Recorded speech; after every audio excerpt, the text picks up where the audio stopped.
সেটা হচ্ছে কিনেমেটিক্স যেটা আছে। তো কিনেমেটিক্সের মধ্যে আমার ফরওয়ার্ড অ্যান্ড ব্যাকওয়ার্ড দুইটা পার্ট থাকে। ফরওয়ার্ড পার্টের মধ্যে থাকে যে রোবটের জয়েন্টগুলার যে স্পেসিফিকেশন, যেমন রোবটের এই যে বেসটা, এটার উচ্চতা কত, তারপরে এটার কোন জয়েন্টের মধ্যে কী পরিমাণ রোটেশন আছে, আই মিন থিটা যেগুলো আছে সেগুলো দেওয়া থাকে। আর রোবটের একটা জয়েন্টের যে লেন্থ আছে এগুলো দেওয়া থাকে। অ্যান্ড আপনার ফাইনাল গোল থাকে, আপনি এন্ড ইফেক্টর মানে একদম লাস্ট যে পয়েন্টটা আছে সেই পয়েন্টের জন্য এক্স ওয়াই জেড যে অ্যাক্সিসের মধ্যে কোন দিক থেকে কোঅর্ডিনেটটা আর কি কীরকম সেটা বের করবেন। এক্স ওয়াই জেড আপনাকে বের করা লাগতো। আর আজকে আমরা দেখব ওইটারই রিভার্স বা ব্যাকওয়ার্ড কিনেমেটিক্স বলা হয়। তো এটার মধ্যে যেটা করা হয়, আপনার এখানে দেওয়াই থাকবে আপনার এই ইসের তথ্যটা, এক্স ওয়াই জেড যেটা আছে, জাস্ট এই রোবটের এন্ড ইফেক্টর যেটা কিনা একদম লাস্টের পয়েন্ট যেটা থাকে এইটা। তো এন্ড ইফেক্টরের মধ্যে এন্ড ইফেক্টরের একদম লাস্টের প্রান্ত যে আছে সেই লাস্টের প্রান্তের এক্স ওয়াই অ্যান্ড জেড এইটা আপনাকে দেওয়া থাকবে, এটার কোঅর্ডিনেট কত, তারপরে এই দৈর্ঘ্যগুলো কত, রোবটের এক একটা পার্টের দৈর্ঘ্য কত সেটা দেওয়া থাকবে। আর আরেকটা জিনিস দেওয়া থাকবে সেটা হচ্ছে এই যে বেস থেকে যে উচ্চতা, এটাও একটা এই যে হাতের দৈর্ঘ্যের মতো এই স্পেসিফিকেশন, বিকজ ভূমির থেকে এই হাতটা কতটুকু দূরে আছে সেটাও দিতে হবে। সো D2 এখানে বলতেছে ওইটাকে, জাস্ট এই উচ্চতাটা, এটা আপনাকে দেওয়া থাকবে। অ্যান্ড এই প্যারামিটারগুলোর উপর ভিত্তি করে, এই জাস্ট এতগুলোর উপর নির্ভর করেই আপনাকে কী বের করতে হবে, আপনাকে বের করতে হবে যে এইখানে আমার অ্যাঙ্গেল কত, এইখানে আমার অ্যাঙ্গেল কত, এই জায়গাতে অ্যাঙ্গেল কত, এখানে রোটেশন কত, মানে সেই রিভার্স ওয়েতে বাকি সব কিছু আপনাকে বের করতে হবে, থিটাগুলোকে এবার বের করতে হবে। তো এটাকে বলা হয় রিভার্স কিনেমেটিক্স অথবা ব্যাকওয়ার্ড কিনেমেটিক্সও বলে। এটা করার জন্য আজকে আমি এই যে এরকম অলরেডি সাজানো গোছানো একটা এক্সাম্পল আছে, তো এইটাকে ইউজ করব। এইখানে অলরেডি সব কিছু করা আছে। তা আমার প্রথমে এই জিনিসগুলো অবশ্যই দেওয়া থাকতে হবে, এইগুলো আপনাদেরকে দেওয়াই থাকবে রিভার্সের ক্ষেত্রে। অ্যান্ড বলা হবে যে রোবটের কোন জয়েন্টের মধ্যে কতটুকু রোটেশন আছে, থিটা কতটুকু আছে, সেটা বের করতে হবে আপনাদের। তো এখানে দেখেন ওই মানগুলো দেওয়া আছে অলরেডি, যে কোন জায়গাতে কত ভ্যালু হবে সেটা অলরেডি দেওয়া আছে। এইটার পরে আপনার একদম নেক্সট স্টেপ যেটা হয়ে যাবে, এইখান থেকে বের করতে হবে, যেমন এখানে এক্স আর ওয়াই দেওয়া আছে, হ্যাঁ এক্স আর ওয়াই যেটা দেওয়া আছে এখান থেকে আপনাকে বের করতে হবে এই দূরত্বটা D1। এখানে অ্যাকচুয়ালি আমার মেইন যে দূরত্ব ছিল, যেমন এই ভূমির থেকে শুরু করে আপনার এই পর্যন্ত যে দূরত্ব, ওইটাকে তো আমরা একটা নোটেশন দিয়েছিলাম আমাদের ক্ষেত্রে এক্সাম্পলের ক্ষেত্রে। তো এইখানে যে নোটেশনটা দেওয়া আছে সেটা ওনার যেটা করছে, এইটা তো আমরা জানি জেড, আমাদের এই উচ্চতাটা হচ্ছে কি আমার জেড।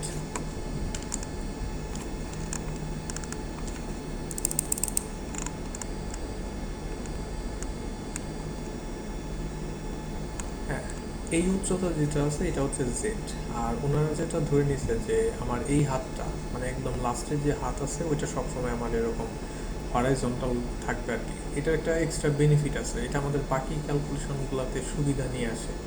তো আপনার লাস্টের যে হাত আছে এটা সবসময় আপনি ধরে নেবেন যে এরকম সোজাসুজি থাকবে, এবং এক্সামের মধ্যে আশা করি ওই রকম এক্সাম্পল থাকবে যেখানে এটা সোজা ধরলে পরে আপনার কোনো প্রবলেম হবে না, মানে এটাকে হরাইজন্টাল ধরবেন লাস্টের যে হাত আছে সেটা। এখন লাস্টের হাত যদি আপনি ধরেন এরকম সোজা করে, সেক্ষেত্রে আমাদের এই যে এই পয়েন্টটার জন্য আমার উচ্চতা হচ্ছে জেড। আর আমরা এই দিকে একটা ক্যালকুলেশন করছিলাম নিচের দিকে, যে এইখান থেকে এর দূরত্ব কত, অথবা ওই যে আমরা বলছিলাম যে উপরের দিক থেকে যদি আমি লাইট ধরি সেক্ষেত্রে এটার যে ছায়া আছে অভিক্ষেপ এটা কতটুকু পড়বে, সেটা হচ্ছে আমার যে নিচের পুরাটা। এবং সেটাকে এখানে দুইটা ভাগে ভাগ করা আছে, একটা হচ্ছে D1 হলো এইখান থেকে শুরু করে এই পর্যন্ত, মানে এই হাতটার দূরত্ব। আর এর সাথে যদি আমি জাস্ট L3 যোগ করি, যেহেতু এটাকে আমি হরাইজন্টালি রাখছি, তাহলে সেই ক্ষেত্রে আমার এই টোটাল দূরত্বটা হবে হচ্ছে D1 হচ্ছে যে এতটুকু। আর এই এতটুকু হচ্ছে গিয়ে আমার L3। তো এই টোটাল যে দূরত্ব আছে এখান থেকে একদম এই পর্যন্ত, মানে যে ছায়া যেটাকে বলতেছিলাম সেটা হচ্ছে D1 প্লাস L3 এইটা। এখন L3 তো আমি অলরেডি জানি, D1টা কীভাবে বের করব? D1টা বের করার জন্য এখানে দেখেন অলরেডি একটা ফর্মুলা আছে। তো ফর্মুলাটা একটু বোঝার চেষ্টা করি যে D1টা কীভাবে কি তৈরি করছে। আপনাদের হয়তো মনে আছে আমরা যখন এক্স অ্যান্ড ওয়াই বের করছিলাম, এক্স অ্যান্ড ওয়াই বের করার জন্য আমাদের কিন্তু ওই যে উপরের দিক থেকে এটাকে চিন্তা করা লাগছে। এখানে দিকে একটু ট্রাই করা যাক। আজকে যদি আমার কাছে আপনার ইটা নাই, কি বলে পেনটা বইটা নাই আমার কাছে, যতটুকু একটুখানি সামান্য ভিজুয়ালাইজেশন দরকার, এখানে আমি একটু ব্যবহার করি, দেখি এই জায়গাটা ইউজ করি। তো আমরা যখন গতদিন ইটা বের করছিলাম, আমাদের এক্স আর ওয়াই বের করছিলাম, আমি বলছিলাম যে রোবটটাকে উপরের দিক থেকে দেখলে পরে এইরকম দেখা যায়। এখানে জয়েন্ট আছে অ্যান্ড এখানে একটা আছে এন্ড ইফেক্টর, এখানে রোটেশন হতে পারে। তো এইরকম করে আমার হচ্ছে ক্যালকুলেশন করা লাগে। মনে করি যে এটা আমার এক্স, এটা হচ্ছে কি আমার ওয়াই, আর এখানে আমার যে কোণ আছে সেটা হচ্ছে আমার এই যে এখানে যে কোণ থিটা একদম কর্নারে, এইটা কতটুকু ঘুরতেছে সেটা। তো এটা তো আমার এখানে থাকবে। আজকে আমার কী দেওয়া আছে? আজকে হচ্ছে আমার এই জায়গার মধ্যে এই ইসের তথ্যটা দেওয়া আছে, আমার এক্স অ্যান্ড ওয়াই দেওয়া আছে, এক্স দেওয়া আছে আর হচ্ছে ওয়াই দেওয়া আছে। ওই যে আমার এক্স ওয়াই জেড দেওয়া আছে তিনটা, আমার কিন্তু এক্স ওয়াই আর জেড দেওয়া আছে। সো এক্স আর ওয়াই যদি আমার দেওয়া থাকে, আজকে কিন্তু আমি এই যে অংশটা যেটা আছে, মানে এই যে ছায়া যেটা পড়ে টোটাল রোবটের নিচে, মোট কথা হচ্ছে যে এই টোটাল অংশ অতিভুজটা বের করবো আর কি। অতিভুজ, হ্যাঁ অতিভুজ বের করবেন বলতে হ্যাঁ ওইটাই বের করতে হবে। তবে আশা করি বুঝতে পারছেন, মানে ভিজুয়ালাইজেশনটা যদি বুঝতে পারেন অতিভুজটাই আমাদের বের করতে হবে, বিকজ এটা আমার এই যে পিথাগোরাসের উপপাদ্য অনুযায়ী এক্স অ্যান্ড ওয়াই থেকে আপনি হচ্ছে এই অতিভুজ বের করবেন। এখন এই অতিভুজটা কিন্তু অ্যাকচুয়ালি আমার চিত্রের মধ্যে কত, এই চিত্রের মধ্যে অতিভুজটা কিন্তু হচ্ছে গিয়ে আমার এই D1 প্লাস হচ্ছে L3, এই যে এইটাই কিন্তু আমার রোবটের এইখানে উপরের দিক থেকে যে ছায়াটা পড়ছে সেইটা, এই যে এটা। সো এইটাই কিন্তু আমার এই যে এটা অতিভুজ যেটাকে বলতেছি, এইটাই অ্যাকচুয়ালি আমার D1 প্লাস L3 মনে করি যে এতটুকু। এখন যাই হোক, এটা বের করতে হবে।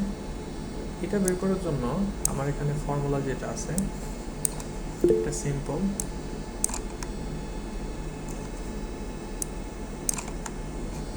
এখানে যে ফর্মুলা আছে দেখেন, সেই অতিভুজ মানে হলো D1 প্লাস L3, কারণ দুইটা মিলিয়ে আমার টোটাল হয়।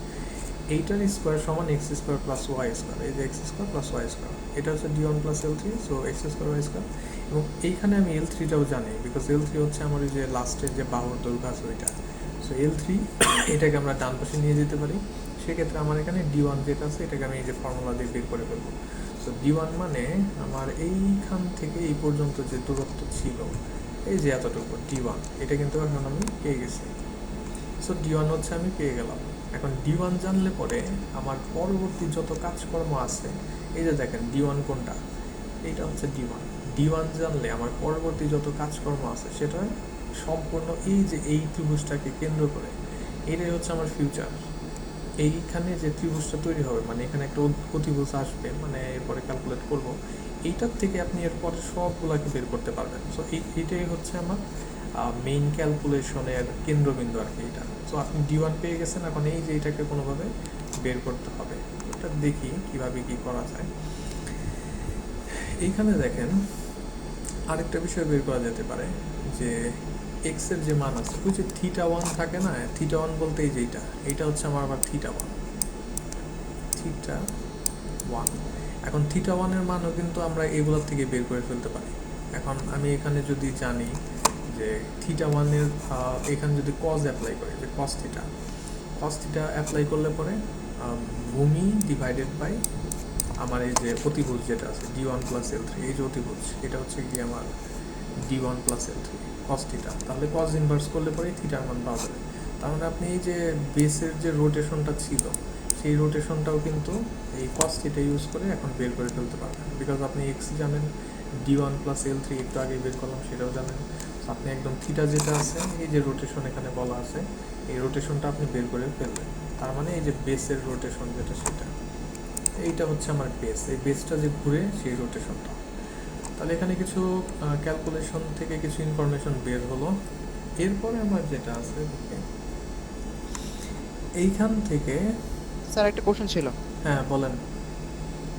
স্যার ওই যে আপনি যে বললেন যে হচ্ছে আমার D1টা বের করার পর আমি হচ্ছে আমার যে cos θ দিয়ে আমি θ1টা বের করতে পারতেছি। হুম তো এটা তো আমি চাইলে যেহেতু আমার x1 আর হচ্ছে y1 এর মান দেওয়া আছে, হুম x আর y এর মান যেহেতু দেওয়া আছে, আমি তো ওখান থেকে tan এর সূত্র বের করে tan এর সূত্রের সাহায্যে তো আমি এটা বের করতে পারি লম্ব বাই হ্যাঁ ভূমি। লব এবং এটাও পসিবল, সেম ত্রিকোণমিতি আপনি অ্যাপ্লাই করতে পারলেই হলো। কিন্তু আমার কিন্তু জি ডি স্যার। ওয়ান আর হচ্ছে L3 এটা লাগবে, মানে ওইটা আমার লাগবেই। এখন আপনি ওইটা বের করে ওইখান থেকে ওইটা বের জি করতে স্যার বুঝতে পারেন, পারছি। অথবা ট্যান দিয়েও বের করতে পারেন। তাহলে আমার θ1, হ্যাঁ এই যে θ1 এর মান পর্যন্ত এখানে দেওয়া আছে, আপনার ক্যালকুলেট করে বের করছে θ1, তাহলে এই এতটুকু পর্যন্ত আপনি বের করলেন, θ1 বের করলেন। এখন নেক্সট যে কাজ আমি যেটা বলছিলাম, এই এতটুকু হচ্ছে আপনার পরবর্তী সব কিছু বের করার জন্য এইটা আপনার দরকার, এই ত্রিভুজটা। এখন এই ত্রিভুজের মধ্যে আপনি কি কি জানেন? D1 কিন্তু অলরেডি বের করে ফেলছেন, এই যে D1 বের করে ফেলছেন নিচের যেটা আছে। আর এইখানে যেটা আছে, এই যে কর্নার বরাবর, এটাকেও হয়তো আপনার এখানে বের করতে হবে। এটাকে হচ্ছে D6 বলা আছে, D6। এখন আমরা দেখি যে D6 এর জন্য আমার ফর্মুলাটা কি হতে পারে। এইখানে চিত্রের মধ্যে আমাদের কিন্তু এই যে D2 যেটা আছে এটা কিন্তু শুরুতেই দেওয়া থাকে, D2 যেটা এটা কিন্তু শুরুতেই দেওয়া থাকে, বিকজ ওই যে বেসের যে উচ্চতা এটা দেওয়াই আছে। আর এই বাহু যেটা আছে এটা তো আমার জেড, অ্যান্ড এই বাহুটা আমার এইভাবে করে আছে। তাহলে এই জেডের থেকে যদি আমি D2 বাদ দিই, তাহলেই তো আমি এই এতটুকু জায়গা পেয়ে যাব, মানে এটার এই যে লম্ব যেটা আছে এটা পেয়ে যাব। ভূমি তো মাত্রই বের করলাম। এখন আমার দরকার হচ্ছে এই এইটা যেটা আছে, এই যে এটা এই বাহুটা। অতিভুজ। অ্যান্ড এইখানেও কিন্তু তবে আপনি সেম ওই যে ট্যান ইউজ করে কিন্তু অ্যাগেন বের করে ফেলতে পারেন যে θ7, বিকজ এখানে D1 আছে। আপনি এতটুকু হবে কি, জেড মাইনাস হচ্ছে D2, জেড মাইনাস D2, তাহলে ট্যান লম্বা ভূমি, হ্যাঁ অ্যাগেন এই θ7 আপনি বের করে ফেলতে পারেন এখান থেকে। অথবা এখানে যেভাবে আছে যে cos দিয়ে বের করছে ওইটা আপনি করতে পারেন। তাহলে এখানে আপনি D6 যেটা আছে ওইটা বের করতেছেন কিভাবে? আপনি এটার মান জানেন, লম্বের মান জানেন, ভূমির মান জানেন। D6-কে একদম সিম্পল পিথাগোরাসের উপপাদ্যের মধ্যে বসিয়ে দিন, তারপরে আপনি এটার মান পেয়ে যাচ্ছেন D6। তাহলে আপনি তাহলে এইটা স্যার এক্ষেত্রে আমি যদি স্যার প্রথমে tan ইউজ করি তাহলে হচ্ছে আমার এই যে পিথাগোরাস সূত্রটা ইউজ করতে হচ্ছে না, তাই না? তাহলে আমি থিটা আমার বের করলে তাহলে হচ্ছে আমি লম্ব বাই অতিভুজ বা ভূমি বাই অতিভুজ যে কোনো একটা বের করে cos বা sin দিয়ে আমি বের করে নিতে পারতেছি। কিসের আপনি, হ্যাঁ থিটা বের করলে পরে তখন তো আপনি অতিভুজ বনায় ওখান থেকে বের করতে পারবেন, তাই না? হ্যাঁ জি স্যার। থিটা বের করলে তখন হয়ে যাবে। আপনি যে কোনো ওয়েতে মানে করতে পারেন, নো প্রবলেম। তাহলে মান তো শেষ পর্যন্ত সেমই আসবে, বিকজ ক্যালকুলেশন আপনি যে ফর্মুলা ইউজ করেন ওই শেষ পর্যন্ত যদি ঠিকঠাক থাকে মান আপনার সবভাবেই ঠিক আসবে।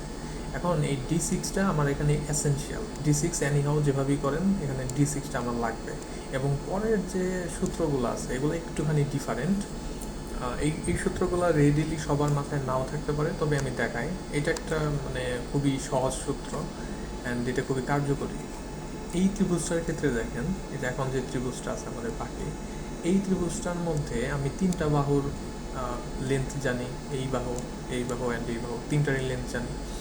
আর কোণ যেটা আছে, এই যে এখানে যে কোণটা আছে, এই কোণটা প্রবাবলি এখন পর্যন্ত বের করা হয় না। এটা কত বলতেছে, θ7 কত, একটু দাঁড়ান দেখি। আচ্ছা আপনি ইসের থেকে D6 বের করলেন, হ্যাঁ D6 এর পর এখন এই যে cos7 এর কথা বলতেছে, cos হচ্ছে θ7, এটা ওই যে আপনি tan দিয়ে বের করে তারপর ওখান থেকে থিটা মানে যে কোনোভাবে বের করতে পারেন। তো এখান থেকে আপনি θ7 যেটা আছে এটার মানটা হচ্ছে বের করে ফেললেন এতটুকু। এখন এটা জানেন, এইটা অ্যান্ড এটাও জানেন। তাহলে পরবর্তীতে D6 এর মান তো ওই যে এখানে জাস্ট আগে ফর্মুলা বসানো ছিল, এখন হচ্ছে সংখ্যায় বসে এখানে করা আছে। θ7 যেটা আছে, θ7 এর মধ্যে ওই যে সংখ্যা বসানো আছে, মানে স্লাইডটা তো একটার পর একটা, এই জন্য এরকম দেখাচ্ছে। প্লে করতে পারলে ভালো হতো, এখানে পিডিএফ ফরম্যাট আছে। যাই হোক আপনি θ7 এর মান পেয়ে গেছেন।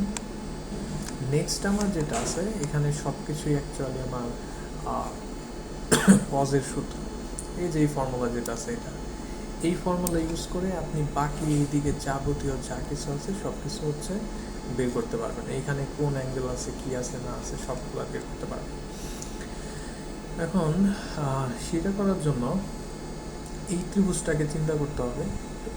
এই ত্রিভুজের মধ্যে আমি কি জানি, D6 জানি, L1 জানি, L3 জানি। মোট কথা আমি ত্রিভুজের যে তিনটা বাহু আছে, তিনটা বাহুর দৈর্ঘ্যগুলো জানি। আপনি যদি তিনটা বাহুর দৈর্ঘ্য জানেন সেই ক্ষেত্রে আপনি এই ত্রিভুজের যে কোনো কোণকে বের করতে পারবেন কজের ফর্মুলা ইউজ করে।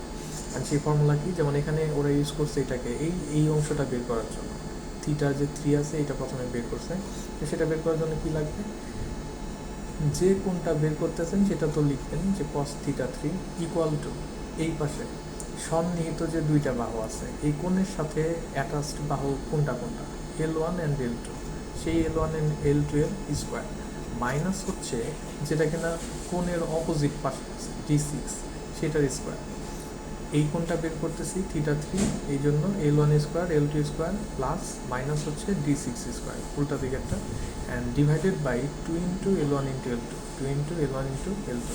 এই ফর্মুলা ইউজ করলে আপনি খুব সুন্দরভাবে থিটা 3 এর মান পেয়ে যাবেন। এই যে এই অংশটা হচ্ছে থিটা 3, তো এখানে থিটা 3 এর মান পেয়ে যাবেন।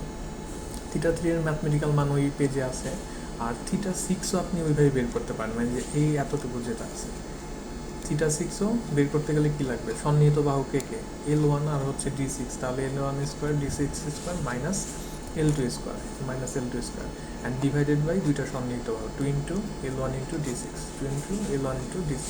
ওকে, এটা করলে আপনি থিটা 6 এর মান যেখানে পেয়ে গেছেন। এখন চিত্র দিয়ে দেখেন থিটা 6 অ্যান্ড থিটা 7 দুইটা যোগ করলে কিন্তু আপনি থিটা 2 যেটা, থিটা 2 কি থাকে, থিটা 2 হচ্ছে এই অ্যাক্সিসের সাথে আপনার প্রথম যে হাত আছে সেটার যে অ্যাঙ্গেলটা, সেটা এই অ্যাক্সিসের সাথে আপনার হাতের যে টোটাল অ্যাঙ্গেল, এইটা তো আমার হাত, তো এই অ্যাঙ্গেলটা হচ্ছে থিটা 2, তাহলে থিটা 2 পেতে গেলে থিটা 6 অ্যান্ড 7 যোগ করতে হবে। কোথায় এখানে থিটা 2 কি বের করছে পরে, কোনো এক সময় তো বের করবে, যাই হোক এখানে থিটা 6 এরটা আছে, আর থিটা 4 যেটা আছে থিটা 4 কি বলতেছে, থিটা 4 এর একটা বিষয় আছে, থিটা 4 হচ্ছে বহিস্থ সামথিং কোণ, এটাকে অন্য কিছু, theta 4 is equal to theta 2 plus হচ্ছে গিয়ে আমার থিটা 3, থিটা 2 অ্যান্ড থিটা 3। এই জায়গাটা আমি একটু অন্যভাবে, মানে আমি রেডি করে রাখছি অলরেডি, এই জায়গাটা অন্যভাবে বলবো। থিটা 4 যেটা আছে এইখানে ওরা হয়তো এই অংশটাকে ডিফাইন করছে থিটা 4 হিসেবে। আপনাদের যেটা মেন কনসার্ন যে আপনারা এই তিনটা কোণ বের করবেন, এই যে এই তিনটা কোণ, থিটা 3ও বের করবেন, তারপর হচ্ছে থিটা 4 যেটা আছে এটাও বের করবেন, আর থিটা এখানে 6 যেটা আছে এটাও বের করবেন। থিটা 6 আর থিটা 7 যোগ করলে থিটা 2 পেয়ে যাবেন, এটা তো এখান থেকে দেখে বোঝা যাচ্ছে। আপনি যদি এই কোণও জানেন এই কোণও জানেন এটাও আপনি বের করতে পারেন, থিটা 4 যদি এটাকে ধরেন এটাকেও বের করতে পারেন। এটাকে বের করতে গেলে সেই কজের সূত্র ইউজ করতে হবে, এই যে এইটা সন্নিহিত বাহু এটা সন্নিহিত বাহু এটা বিপরীত বাহু, তো এই ফর্মুলা আমাদের ইউজ করতে হবে। তা আপনি যদি এই তিনটা কোণ জেনে যান তাহলে পরে আপনার ম্যাথমেটিক্সে হচ্ছে কাইন্ড অফ শেষ। এখন পরবর্তীতে এখানে যে অংশগুলো দেখানো আছে ওই যে থিটা 3 বা বাকি যে প্যারামিটারগুলো ওগুলো বের করার জন্য আমার ফর্মুলা দেওয়া আছে, মোট কথা আমার সবগুলো থিটা বের করতে হবে। এখন এইটার সাথে আমার ইসের যে ডিফারেন্সটা ছিল আমি সেই জিনিসটা দেখাই, আমরা গতকাল যেভাবে পড়ছি। এখন গতকাল যে থিটাগুলো আমার লাগতো সেই থিটা কিন্তু এই থিটাগুলো না, এইখানে আমার থিটা 2টা ঠিক আছে, থিটা 2 হচ্ছে বেসের সাথে অ্যাঙ্গেল, এইটা আমার ঠিকঠাক আছে। আর এইখানে যে আপনি থিটা 3টা পেলেন এটা কিন্তু এই বাহুর সাথে এই বাহুর হচ্ছে অ্যাঙ্গেল, মানে এই যে এই অংশটা, এটা আমি আপনাদের যেভাবে দেখাইছিলাম আমরা কিন্তু কোণগুলা এইভাবে করে ধরি না, আমাদের কোণগুলা ধরা থাকে হলো এই যে এইরকম করে, এই যে এরকম করে আমাদের কোণগুলো হচ্ছে দেয়া থাকে। আপনি এখানে বের করছেন কি থিটা 3, এই যে এটা হচ্ছে থিটা 3, এইটা হচ্ছে থিটা 3, কিন্তু আমাদের যে কোণ আমরা বের করি আমাদের কোণগুলো কিন্তু ওইটা না, আমাদের কোণ হচ্ছে এই যে এইটা, যে আমার আগের বাহুটা যাচ্ছিল এইদিকে অ্যান্ড পরের বাহুটা গেল কোথায়, এই যে পরের বাহু হচ্ছে এটা, পরের বাহুটা হচ্ছে আগের বাহুর সাথে এতটুকু কোণ তৈরি করে গেল। আপনাকে অ্যাকচুয়ালি আপনি থিটা 3 জানেন ঠিক আছে, থিটা 3 জানলে পরে আপনাকে বের করতে হবে মূলত এই যে এই জিনিসটা, এখানে যে কোণ আছে এই জিনিসটা আপনাকে বের করতে হবে। কারণ আমরা ওইভাবে করে ডিফাইন করছি যে আমার ওই যে একটা বাহুর সাথে আরেকটা বাহুর কোণ, ওইটাকে আমরা এইভাবে ডিফাইন করছি। এই জিনিসটাকে এক এক জায়গায় হলো এক একভাবে পড়ায়, যেমন অনেক হচ্ছে থিটা 3 দিয়ে আপনাকে শেষ করে দেবে যে হ্যাঁ এখানে থিটা 3 আছে ডান, কিন্তু সামনে মানে ফাইনালে আপনাদের একটা থাকবে, এই রকমের ম্যাথমেটিক্স থাকবে, কিন্তু ওইটা হচ্ছে অন্য একটা টেকনিকে, ওইটাকে বলে ডিএইচ প্যারামিটার, ডেনাভিট হার্টেনবার্গের প্যারামিটার। তো ওইটার মধ্যে ওইটার সাথে একদম জিনিসগুলো কনসিস্টেন্ট রাখার জন্য, মানে ওইটার মধ্যে অ্যাঙ্গেলগুলো এইভাবে ধরা হয়, নট এই থিটা 3 বা এইভাবে। সো ওইটার সাথে কনসিস্টেন্ট রাখার জন্য আমি আপনাদেরকে যে আগের থেকেই ওইভাবে করে পড়াইতেছি, যাতে করে ওই সময় গেলে আবার কোণ নিয়ে মাথা ব্যথা না হয়, কারণ ওই সময় দেখবেন যে সিমিলার এইভাবে করে কোণগুলো আমার আছে। এখন এখানে আপনি থিটা থ্রি বের করে পড়ে যাইতেছেন, পরে গিয়ে হার্টেনবার্গে দেখবেন এইটা করায়, তখন তো মাথার মধ্যে প্যাচ লাগবে। সো এই জন্য শুরুর থেকেই আমি বলতেছি আপনাদের যে আপনি তো অবশ্যই থিটা থ্রি বের করবেন, কিন্তু থিটা থ্রি বের করার পরে আপনি এই যে এখানে যে কোণটা আছে, যেটা কিনা অ্যাকচুয়ালি আমার এই যে কোণটা, আর এই আগের বাহুর সাথে এই যে পরের যে বাহু আছে এটার যে কোণ, এটাকে এইভাবে ডিফাইন করা হয় যে আগের বাহুটা এইদিকে যাচ্ছিল অ্যান্ড পরের বাহুটা এইদিকে গেল, তাহলে মাঝখানে কোণ হচ্ছে এতটুকু। সো থিটা থ্রিকে ইউজ করেই আপনি এই মানটা বের করতে পারেন। এখন কীভাবে বের করতে পারেন, এই জায়গায় যদি চিন্তা করে দেখেন, এইখানে আমাদের এই যে এই কোণটা যে ছিল, এই কোণটা হচ্ছে আমার টোটাল কোণটা মিলে হচ্ছে থিটা টু, টোটাল কোণ থিটা টু। এখন আমি এইখানে যদি এরকম একটা হরাইজন্টাল লাইন টানি, একদম হরাইজন্টাল মানে এরকম লাইনটা নেই, তাহলে দেখেন তো এইটাও আমার থিটা টু হয় না। এই যে এই অংশটা, জাস্ট এই অংশটা কিন্তু আমার থিটা টু হয়ে যায়, এইখান থেকে এই পর্যন্ত এটা হচ্ছে আমার থিটা টু হয়ে যায়, বিকজ একদম সিমিলার। আপনার এটাকে একান্তর কোণ বলে নাকি কী কোণ বলে, একটা নাম আছে, ওই গতদিন একজন বলছিলেন।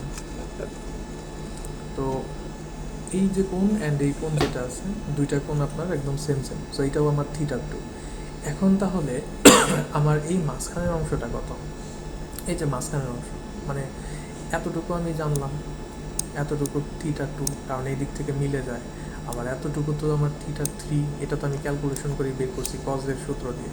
হোয়াট অ্যাবাউট এই মাঝখানের এই জায়গাটা, তো মাঝখানের এই জায়গাটা হবে এই তিনটা কোণ যদি আমি মিক্স করি, তাহলে আমার টোটাল হবে কত, মানে টোটাল কোণ হবে কত, 180 ডিগ্রি। 180, কারণ একদম এইখান থেকে শুরু করে এই পর্যন্ত সবগুলোকে যদি মিক্স করি তাহলে হবে আমার 180। তো 180 থেকে আপনি যদি এই থিটা টুকে বাদ দেন, প্লাস হচ্ছে আপনার এই যে থিটা থ্রি আছে এতটুকু, এটাকে বাদ দেন, তাহলে আপনি এই যে মাঝখানের যে জায়গাটা আছে এই এতটুকু কোণ পেয়ে যাবেন।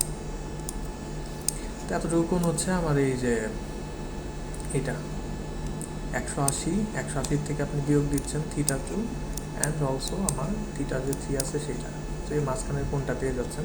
এখন এইটা জানলে পরে আপনি মনে করেন এই যে এখানে আমার এই যে এতটুকু কোণ যেটা আছে, এই যে এখানে একটু অন্য কালার করে রাখছি, অন্য রকমের কালার যেটা আছে, মানে এই বাহুর সাথে এই বাহুর যে কোণটা, এই কোণটা আপনি বের করতে পারেন। সো এই কোণটা তখন হয়ে যাবে ওই যে ওইখান থেকে আমার থিটা টু বাদ দিলে পরে যা থাকে 180 বিয়োগ হলো থিটা থ্রি, মানে এই অংশটা আপনি বের করতে পারবেন।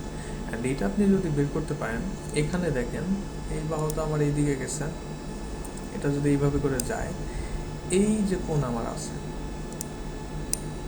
অ্যান্ড এই বাহুটা তো আমি বলছি একদম সোজাসুজি এইভাবে যায়, এইখানে যে কোণটা তৈরি হবে, মানে এই যে এই কোণটা, এই কোণটা আর এই কোণটা, মানে এই যে 180 minus theta two minus theta three, আর এইখানে যে কোণটা আছে দুইটা একদম সেম সেম হবে, এই কোণ। স্যার এটা কি বলা আছে যেটা সোজা লাইন? ও হ্যাঁ, এটা সোজা লাইন তো হতেই হবে। সোজা লাইন বলতে এই যে এইটার কথা বলতেছেন নাকি কোনটা, এই যে এটা? ও হ্যাঁ, এইটা আপনি সোজা নেবেন, এই সোজা নেওয়াটাই হচ্ছে একটা ট্রিক।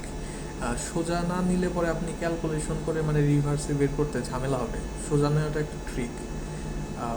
এইটা সোজাই থাকবে সবসময়, প্রথম যে হাত আছে এটা অলওয়েজ হচ্ছে সোজা থাকবে, কিন্তু ফরওয়ার্ডের ক্ষেত্রে আবার সোজা নাও থাকতে পারে, কারণ ফরওয়ার্ডের ক্ষেত্রে আপনাকে থিটা দেওয়া থাকবে, তখন আপনার চিন্তা নাই।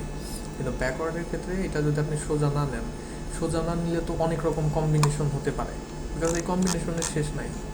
আপনি এক জায়গার থেকে আরেক জায়গায় অনেকভাবেই রিচ করতে পারেন, মানে এইভাবেও এখানে আসলেন, আবার মনে করি এইভাবে করেও এখানে আসলেন, অনেকভাবেই তো সেম এটা জায়গায় সোজা থাকবেই, সোজা। সোজা থাকবে এটা। হ্যাঁ, সোজা থাকবে, সোজা রাখতেই হবে, কারণ তা না হলে পরে আপনি ওগুলো বের করতে গিয়ে ঝামেলায় পড়বেন, এই যে এগুলো বের করতে পারবেন না। এটা সোজা আছে বলে আমাদের এই জিনিসগুলো মানে সহজ হয়ে গেছে। এখানে একটা ত্রিভুজ চলে আসছে সুন্দর করে, আর বাকি ক্যালকুলেশনগুলো সুন্দর এখান থেকে হয়ে গেছে। এইটাকে সোজা না রেখে যদি একটু পরের দিকে এরকম বাঁকা টাকা করে দেন, তাহলে একদম অবস্থা খারাপ হয়ে যাবে। এইটা অলওয়েজ সোজা রাখবেন প্রথম যে হাত রিভার্সের ক্ষেত্রে। সো এইটা যদি আমার সোজা থাকে, এইটা যদি সোজা থাকে, দেখে কিছু জিনিস ক্লিন করি দেখি, মেন জিনিসই চলে গেছে। সোজা থাকলে আবার অনুরূপ কোণের জন্য আবার সমান হচ্ছে। হ্যাঁ, এই যে এইটা অ্যান্ড হচ্ছে ওই যে আমার কত 180 minus theta minus theta two minus theta three, এটা হচ্ছে আবার সেম সেম হচ্ছে। তো সেক্ষেত্রে এটা যদি সমান হয় তাহলে এটা হচ্ছে আমার এটাই সেমই, অ্যান্ড এই ক্ষেত্রে আমাদের কি বের করা লাগতো, আমাদের এই যে থিটা ফোর যেটাকে বলছে, থিটা ফোর কিন্তু আমার এইটা, এটা অবশ্য আমাদের ডিরেক্টলি কোনো কাজে লাগবে না, আমার এতটুকু জানলে আমার কাজ হয়ে গেছে মোটামুটি, অথবা আমার অলরেডি তো কাজ মনে হয় হয়ে গেছে, বিকজ আমার এই থিটা ফোরের এখানে দরকারও নেই। কারণ আমি এখানে কোনটা কি বের করতাম, আমার এখানে হাতটা কীরকম ছিল, এটাকে ক্লিন করি, ক্লিন করে দেখাই।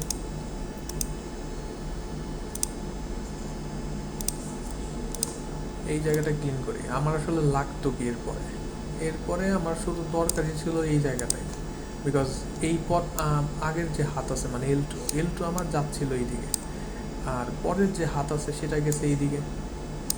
তাহলে আমার অ্যাঙ্গেল যেটা আছে, হাতের যে অ্যাঙ্গেল, আমার অ্যাঙ্গেল তো এই যে এইটাই, অ্যান্ড এটা তো আমি এই যে এটার সাথে ক্যালকুলেশন করে বেরি করে ফেলছি, এই যে অনুরূপ কোণ, তো এটা কিন্তু বের করে ফেলছে। এটা বের করলে তাহলে আপনি সবগুলো হাতের অ্যাঙ্গেল যেটা আছে, এই অ্যাঙ্গেল বের করা ডান।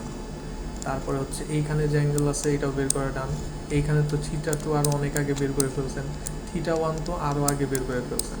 তাহলে সবগুলোই সেক্ষেত্রে কিন্তু আপনি থিটা যেগুলো ছিল থিটা সবগুলো বের করতে পারবেন। আর অন্যান্য লেন্থ ওগুলো বের করা দিন, ওগুলো তো দেওয়াই থাকবে। তো সেই ক্ষেত্রে আপনাকে যদি একটা এক্স ওয়াই জেড দেওয়া থাকে, জাস্ট কোনো একটা রোবটের হাতের, স্যার হ্যাঁ বলেন। সেখানে থিটা ফোর কোনটা, উপরেরটা না? থিটা ফোর বলতে এইখানে ওনারা থিটা ফোর অ্যাকচুয়ালি কোনটাকে ডিফাইন করছে সেইটা একটুখানি দেখি দাঁড়ান, ওনারা আবার দুইটা যোগ করে দিছে, ওনারা হয়তো উপরের অংশটাকে নিছে। এই যে আপনি হয়তো বলতেছেন এইটা না, এই যে এই অংশটা, জি স্যার। এইটা হতে পারে। ওনারা থিটা ফোরকে ডিফাইন করছে হচ্ছে দুইটা কোণের যোগফল দিয়ে। এটা একটু এখানে নাই, এই যে এখানে আছে, তো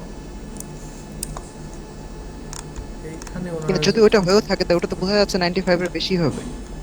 হ্যাঁ কারণ বেশি, এই যে আমার এইদিকে বেশি না, এটা তো আমার বেশি হবে। এখন আপনারা বলতেছিলেন থিটা ফোরকে ওরা কি কোন দিয়ে মেবি বের করে নাই, আর থিটা ফোর আমার লাগতেছেও না, বিকজ আমি যেভাবে ওই যে ক্যালকুলেশন করলাম থিটা ফোর এটা বের করে করবো কি, ওইখানে আমার ওইটার দরকার নাই। তো থিটা ফোর ওনারা দিছে এই যে থিটা টু আর হচ্ছে থিটা থ্রি যোগ করে তারপরে বের করছে, থিটা টু আর হচ্ছে থিটা থ্রি। তো থিটা টু হলো আমার এইখানে, এটা আবার অন্য জায়গায় চলে গেছে। আমার মনে হয় থিটা ফোরের অ্যাকচুয়ালি আমার দরকারই নাই, আমি থিটা ফোর চাচ্ছি না। আমার যেটা দরকার থিটা টু দরকার, থ্রি এর মাধ্যমে আবার এইদিকে অন্য আরেকটা জিনিস বের করতেছি, থ্রি এর মাধ্যমে আমি ওই যে এই অ্যাঙ্গেলগুলো বের করতেছি, বিকজ এইটা বের করতে গেলে আমার থ্রি লাগবে, এই যে এখানে যে অ্যাঙ্গেল আছে এটা বের করার জন্য আমার থ্রি লাগবে, থ্রি এর মাধ্যমে ওইটা বের করতেছি। ফোরের অ্যাকচুয়ালি আমি যে কাজটা করতেছিলাম এখানে ফোরের কোনো গুরুত্ব নাই, এখন ফোর আমার উপরের দিক থেকে ডিফাইন করুক, ভেতর থেকে ডিফাইন করুক, এইটা আমার কোনো কাজের না। আমার লাগতোই জাস্ট এই যে এখানে যে অ্যাঙ্গেল আছে এটা, জাস্ট এই অ্যাঙ্গেলটা বের করতে পারলেই ডান। অ্যান্ড এইটা বের করার জন্য আমার অলরেডি এইখান থেকে বের হবে, এই যে এইখান থেকে 180 minus theta two minus theta three. সেই ফোরকে আমরা এইখানে হচ্ছে ইগনোর করতেও পারি। এখানে উনি রাখছে ওনার ইসের অনুযায়ী, মানে উনি একভাবে পড়াইছে, ওই থিটা ফোরটাকে অন্যভাবে চিন্তা করছে, থ্রিকে ভেতরের দিক থেকে চিন্তা করছে। বাট আমি যেটা করতেছি যে ডিএস প্যারামিটারের সাথে কনসিস্টেন্ট রাখার জন্য আমি ওই অ্যাঙ্গেলগুলোতে ফোকাস করতেছি, নট ভেতরের বাড়িগুলো। তো এক্ষেত্রে আপনাদের আশা করি এইটা তো গত দিনের থেকেও আরও সহজ আমার কাছে তো মনে হচ্ছে শেষ পর্যন্ত, বিকজ এখানে জাস্ট এই মাঝখানের এই D6 বের করতে পারলে এই বাকি সব কজের ফর্মুলা দিয়ে সুন্দর বের করা যায়। জাস্ট কজের মধ্যে বসিয়ে দিবেন সন্নিহিত বাহুর স্কোয়ার মাইনাস বিপরীত বাহুর স্কোয়ার, অ্যান্ড এরপরে হচ্ছে গিয়ে আমার সন্নিহিত বাহু ইন্টু টু, দুইটা সন্নিহিত বাহু ইন্টু টু, ফর্মুলা টর্মুলা সব কিছুই আছে। তো এখানে এই ম্যাথমেটিক্সটা করা আছে, এখানে ওনার ওই ফোর বা ওই পর্যন্ত সীমাবদ্ধ ছিল, কিন্তু আমাদের এক্সট্রা হচ্ছে এই কোনগুলো আবার বের করা লাগতো, জাস্ট এই যে এই দিকের কোনগুলো, এটা এইগুলো হচ্ছে বের করতে হবে। আর কোনগুলো কীভাবে ডিফাইন করে এখানে আরেকবার রিক্যাপ করে দিই, রিক্যাপ করলে হয়তো ওনাদের সাথে আমাদের পার্থক্যটা বোঝা যাবে। তো কোনটা আমি ধরি হচ্ছে এইভাবে, কোনটা হচ্ছে এই জায়গায় একটা জায়গা নেই, যেমন রোবটের হাতের ক্ষেত্রে আমি কোনগুলো ধরি, একদম বেসে যেটা আছে, মনে করি এটা একটা রোবটের হাত, এখানে বেসের সাথে যেটা আছে, বেসের উপরে মনে করি এইটা একটা কোণ হতে পারে, এটা হচ্ছে প্রথম হাতের জন্য কোণ। এখন এইখান থেকে মনে করি দ্বিতীয় হাত আমার এই দিকে চলে গেছে, লেন্থ ডিফারেন্ট থাকতো সেটা আছে। সেক্ষেত্রে ওনারা এখানে যেটা করছে এই নিচের দিকে কোনটা ধরছে, মানে এই যে এই জায়গাতে কোনটা ধরছে ওনারা। আর আমরা যেটা ধরতেছি সেটা হচ্ছে এটা না, আমরা ধরতেছি হচ্ছে আমাদের প্রথম হাত যাচ্ছিল এই দিকে, অ্যান্ড এই দিকের থেকে দ্বিতীয় হাতটা কোন দিকে চলে গেছে, এই দিকে। আমরা ধরতেছি হচ্ছে এইটাকে আমরা ধরে ক্যালকুলেশন করব থিটা বা যা কিছু। আর ওনারা যেটা ধরতেছে, ওনারা ধরছে এই ভেতরের জিনিসটা, এই যে এটা একটার থেকে আরেকটা বের করতে মানে লাগে, এটা তো লাগেই। যেটা দেখলাম যে থিটা 3 ইউজ করে কিন্তু আমি এই কোণ বের করছি আমার ইসের ক্ষেত্রে। কিন্তু আমরা যে ধরবো আমরা হচ্ছে এইভাবে করে ক্যালকুলেশন করবো। আমার কাছে এইটা মেন ফোকাস না, আমার এটা হচ্ছে মনে করি থিটা 1, এইটা হবে আমার থিটা 2, এইভাবে করে। আবার এখান থেকে যদি আরেকটা হাত থাকে, এখান থেকে মনে করি ওইরকম সোজা হাতটা আছে, সোজা হাত। সোজা হাতের ক্ষেত্রে এখন কোন কিভাবে ধরবো, এখন ধরবো হচ্ছে এই হাত যাচ্ছিল এই দিকে, নিচের দিকে যাচ্ছিল, তো এই ডিরেকশন থেকে এই হাতটা কোন দিকে গেছে, এই যে উপরের দিকে গেছে এটা। তো আমি ধরছি এইটা, ওনারা হয়তো এই যে উপরের দিকের এই এতটুকু ধরছে, এটা হচ্ছে বিষয়। ওনারা একটু অন্যভাবে ধরছে, বাট ডাজন্ট ম্যাটার। আমার ফোকাস হচ্ছে এইভাবে থাকা উচিত, তাহলে ডিএস প্যারামিটার করতে গিয়ে নতুন করে আবার মাথা ব্যথা করতে হবে না। দেখবেন যে ওইখানে গিয়ে এইরকম করেই আমার কাজগুলো হয়, এটা হচ্ছে বেনিফিট। তাহলে আমার জানা মতে আপনাদের মিড যে আছে, আমি আজকে কথা বললাম আমার আরও যারা মিডের সিলেবাস আমার কাইন্ড অফ মেন যে বেস টপিকগুলা, মানে একদম ডিরেক্টলি মনে করেন ম্যাথমেটিক্স অ্যান্ড এভরিথিং, এগুলো আমার কমপ্লিট অলরেডি। বাকি দিনগুলোতে আমরা যেটা করব সেটা হচ্ছে ওই অলরেডি অ্যাকচুয়েটর বা এগুলার মধ্যে যে স্লাইডগুলো পড়ানো হয়েছে এর মধ্যে কিছু রিফাইনমেন্ট লাগবে, একদম স্পেসিফিকভাবে কোন জায়গা থেকে কোনটা পড়া দরকার, এই রকমের বিষয়গুলো নিয়ে হচ্ছে কথা বলবো। আমার মিডের সিলেবাস কাইন্ড অফ এই ইসের মধ্যে শেষ, অ্যান্ড আপনাদের পরীক্ষার মধ্যে দেখবেন যে এই কি বলে, এটা তো ত্রিকোণমিতিক ছিল সিস্টেমটা, কিনেমেটিক্সের ত্রিকোণমিতিক সিস্টেম, জিওমেট্রিক সিস্টেম। তো এইটার উপরে ম্যাথ যেটা আসবে, ম্যাথ থেকে হচ্ছে 10 মার্কসের মতো, আপ টু 10 মার্কস থাকতে পারে ম্যাথের থেকে। আর বাকি থিওরি বা আদার সিদ্ধান্ত নেওয়ার মতো কোশ্চেন, সিনারিও ইত্যাদি সব কিছু মিলেমিশে ওইখান থেকে হয়তো 15 থাকবে। এখান থেকে মোটামুটি ফরওয়ার্ড অ্যান্ড ব্যাকওয়ার্ড মিলে আপনারা 10 মার্কসের মতো পাচ্ছেন আর কি। তো ফরওয়ার্ডে এরকম থাকতে পারে, ফরওয়ার্ড 5, ব্যাকওয়ার্ড 5 এরকমও থাকতে পারে, অথবা মিক্স ম্যাচ করে টোটাল 10 আমার থাকবে, এটি হচ্ছে কথা। তো সেই অনুযায়ী এটা পারতে হবে, মানে এটার কোনো বিকল্প নাই, ম্যাথের কোনো বিকল্প নাই। স্যার একটা কথা ছিল, বলেন। স্যার হচ্ছে যে মানে ফরওয়ার্ডে যেরকম হচ্ছে আমাদের মূল হচ্ছে কাজটা ছিল যে হচ্ছে আমি যে শ্যাডোটা বের করব, শ্যাডোর যে লেন্থটা মানে অতিভুজটা, এখানে তো আমি অতিভুজটা আগে থেকে বের করলাম, বাট তাও আমার থিটাগুলো লাগতেছে। অতিভুজ আগের থেকে বের করলেন তাও থিটা লাগতেছে। কিসের কথা বলতেছেন, ব্যাকওয়ার্ডের কথা বলতেছেন? হ্যাঁ, ব্যাকওয়ার্ডে। ব্যাকওয়ার্ডের ক্ষেত্রে হ্যাঁ, ব্যাকওয়ার্ডের ক্ষেত্রে তো আপনাকে শুধুমাত্র লেন্থগুলো দেওয়া ছিল, থিটা তো দেওয়া ছিল না। এখন এই থিটাই আপনাকে বের করতে হবে, মানে ফরওয়ার্ডে দেওয়া থাকতো থিটা অ্যান্ড লেন্থ, আপনাকে বের করতে হইতো আপনার এই যে শ্যাডো, যেটা শ্যাডো আসলে বের করার উদ্দেশ্য না, শ্যাডোটা বের করার উদ্দেশ্য ছিল আমার এক্স আর ওয়াই বের করা।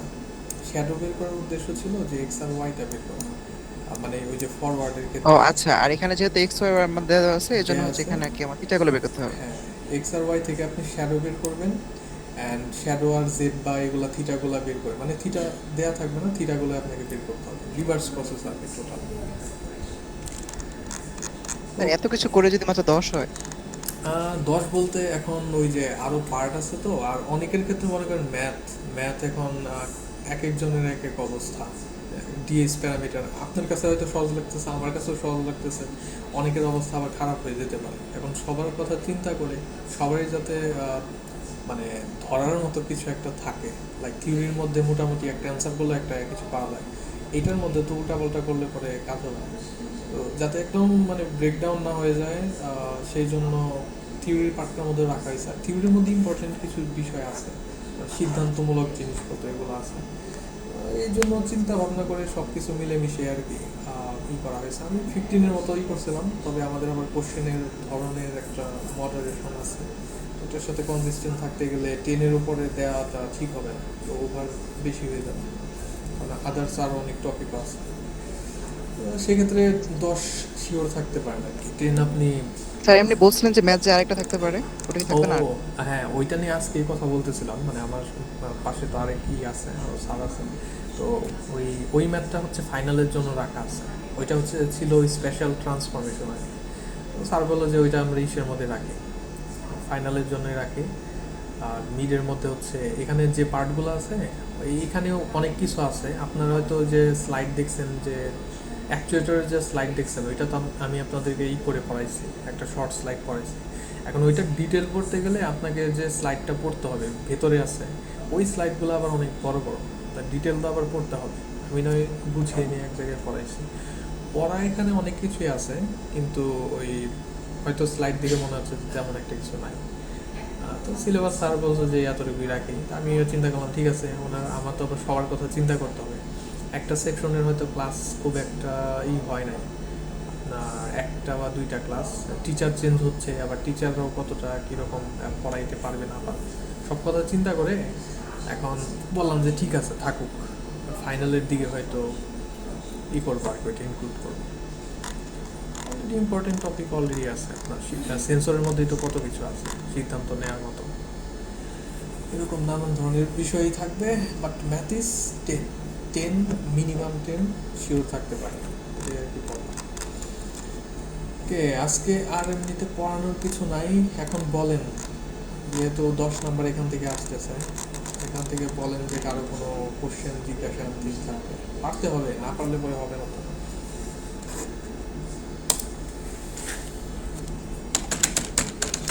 প্রবলেম না থাকলে পরে আমরা সামনের দিকে মুভ করতে পারি।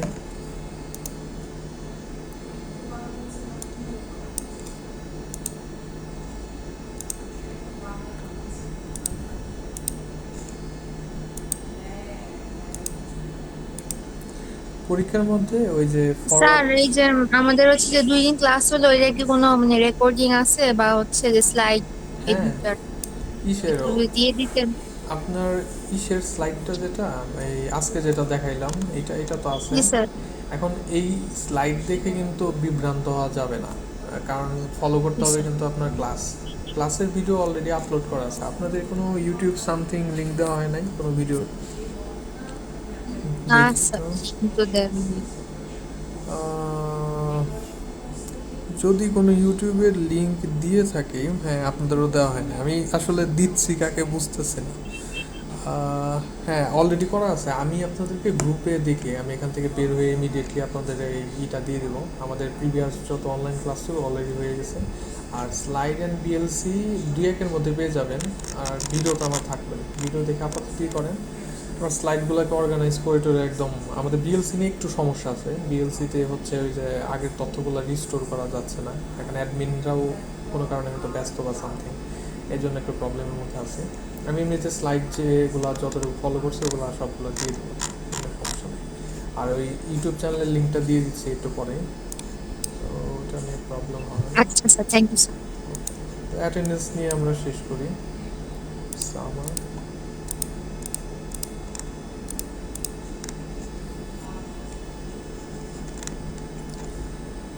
রেসপন্ড করেন। Present sir. হ্যাঁ। Present sir. সাজিদা হোসেন, আপনি পরের জন্য কি সেম নাকি বুঝতেছি না তো, মানে একজনের স্যার আমরা দুজন একসাথে বোন ক্লাস স্যার। করতেছি তো সেই জন্য। ও আচ্ছা, ঠিক আছে। ও আপনারা বোন মেবি না, জমজ সামথিং একরকম লাগে দেখতে। না স্যার, জমজ না, 1 বছর ছোট বড়। ও আচ্ছা, বাট মানে মিল আছে, বুঝতে পারছি। ঠিক আছে, আপনারা তাহলে 2 জন। ওকে, তারপর জেরিন নাই, মাহিন নাই, Hafizur Rahman, present sir. Zahirul Islam, sir এই কারেন্ট চলে গেছে। Present sir. শাহরিয়ার হোসেন নাই, Sourav Kumar, present sir. Tauhid sir ওর আহমেদ, কারেন্ট চলে গেছে। তৌহিদের জি স্যার। এই তৌহিদের কি গতকালও কারেন্ট চলে গেছিল না? স্যার মিটগুলো অনেক কালাম যায়।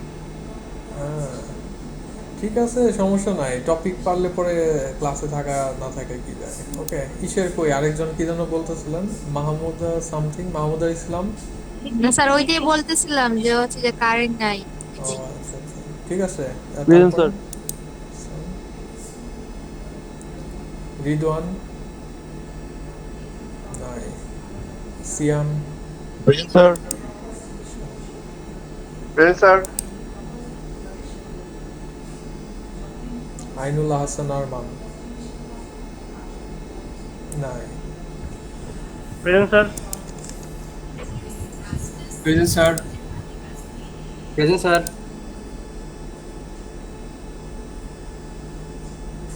Present sir. Yes, sir.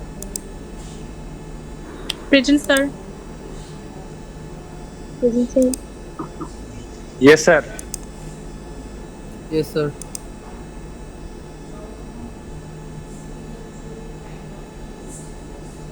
Present sir. Yes sir. Yes, sir. Present, sir. Yes sir. Yes, sir.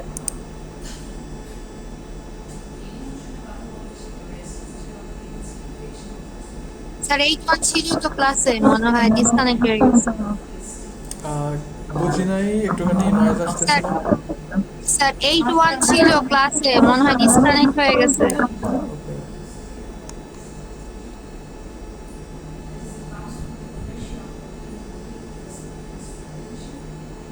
Present sir.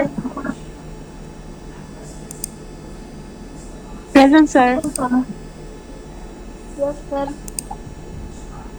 Yes, sir. Sir, present, sir. Sir ওর যে ওদিকে বন্ধ হইতেছে, আর বাড়ির ওদিক নেটে প্রবলেম। ঠিক আছে তাহলে। ওকে, কাল আজকের জন্য ক্লাস শেষ। আর যা কিছু পড়ানো হচ্ছে ভালো করে পড়বেন, বিকজ আমাদের কুইজ দেখা যাবে যে এরপরে পড়ানোর থেকে কুইজই বেশি, ক্লাসের থেকে কুইজের পরিমাণে বেশি থাকবে। সো এই বন্ধের মাঝখানে যতটা কভার করা যায়, আমি কুইজের ডেট অ্যান্ড পারলে পরে আমি প্রেজেন্টেশন অ্যাসাইনমেন্টের তথ্য দিয়ে দিব আর কি, এর মধ্যে বিএলসিটাও পারলে দিয়ে দিব। দেখা যাক, আজকের জন্য তাহলে এখানেই শেষ করা যাক। আসসালামু আলাইকুম। ওয়ালাইকুম আসসালাম।